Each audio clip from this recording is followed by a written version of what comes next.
एक बार की बात है, जब सीता माता अपनी कुटिया में बैठे हुए बहुत ही सुंदर सोने का हिरन देखती हैं, तो राम जी से हिरन के लिए जिद करती हैं। तो राम हिरन का पीछा करते हुए बहुत दूर निकल जाते हैं और हिरन का वध कर देते हैं।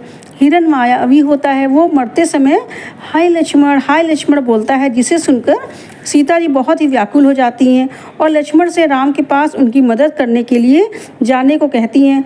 क्योंकि राम जब हिरन के आखेट के लिए जाते हैं तो लक्ष्मण से सीता का ध्यान रखने के लिए कहते हैं, तो इसलिए लक्ष्मण सीता के कहने पर भी जाने को तैयार नहीं होते हैं और कहते हैं कि भैया राम का कोई कुछ नहीं बिगाड़ सकता।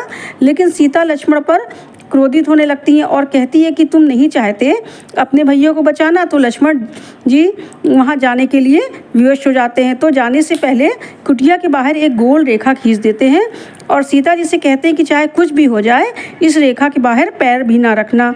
ये रेखा इतनी शक्तिशाली होती है, जानते हैं क्यों? क्योंकि लक्ष्मण जी को ऐसे ही थे जो विवाहित होने के बावजूद भी अपनी पत्नी का 14 वर्ष तक मुँह ना देखे और ब्रह्मचर्य रहे और 14 वर्ष तक जागते रहे। इन्हीं शक्ति के कारण लक्ष्मण द्वारा खींची गई रेखा लक्ष्मण रेखा बहुत ही शक्तिशाली थी, जिसे महान बलशाली रावण भी नहीं लांघ सका और छल से सीता को रेखा के बाहर बुलाकर सीता हरण कर सीता जी को लंका ले गया। इसी तरह की पौराणिक कथाओं को जानने के लिए मेरे चैनल को अवश्य सब्सक्राइब करें। आपका बहुत बहुत धन्यवाद।